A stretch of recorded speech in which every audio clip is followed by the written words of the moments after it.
This watch link removal kit contains everything you need to take off the bracelet links. It makes it fast, it keeps it stable. The company did send me this in exchange for this video. A purchase link to this product is in the video description. This is a simple concept to understand. You move the needle back. You want to find where the pins are on the bracelet. You want to line things up and then slowly advance the pin. You see it starting to come out?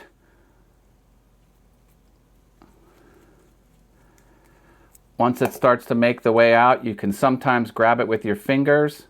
Yep, it's that easy.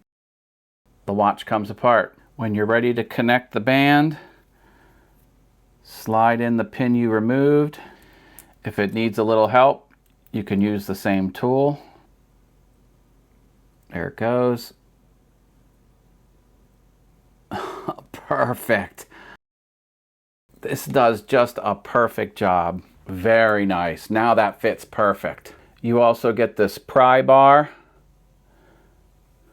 and it has a somewhat thicker pin there that's needed sometimes.